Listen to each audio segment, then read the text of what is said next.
Sorry sorry sorry sorry. ছড়ি ছড়ি মানে সুন্দরী মেয়ে দেখলে কি তোমাদের শক্তিশালী বাড়ি ওঠে?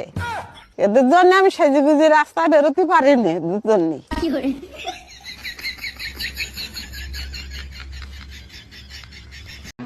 কি গো, রাতে কি খাবে? আলু সিদ্ধ ভাত খাবে না মাটন খাবে? মটন খাবো। কি বলছো? মটন খাবো মটন। আর কি বলছো শুনতে পাচ্ছি না, জোরে বলো। মটন খাবো মটন। আর কিচ্ছু শুনতে পাচ্ছি না, জোরে বলো। দূর সেই বানাবে তো আলু সিদ্ধ, আবার ডায়লগ দিচ্ছে। আলু সিদ্ধ ভাত খাবে সেটা আগে বললেই হতো। ফাউ ফাউ আমার টাইম নষ্ট করলো।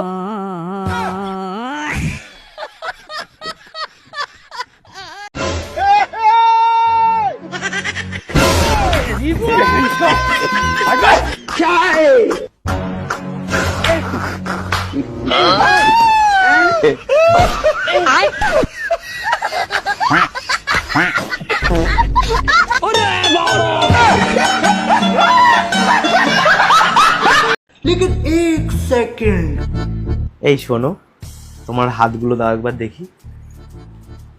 বাহ, কি সুন্দর হাত গো তোমার।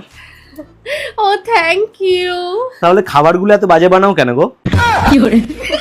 খাওয়া যায় না। খেতেও হবে না, তোমার মাকে বলো রান্না করে খাওয়াতে। हम इसका पति है, हमको सिर्फ फांसी का सजा चाहिए।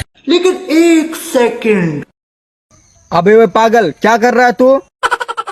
तुम्हें पता है ना कि कुत्ते के पूंछ कभी सीधे नहीं हो सकते हैं। कुत्ते के पूंछ टेढ़े थे और टेढ़े रहेंगे। ओ ज्ञानचंद की औलाद है, वो ज्ञानमंद है। और कुत्ता ही पूंछ सीधी ना कर रहा, अपना पाइप टेढ़ो कर रहा।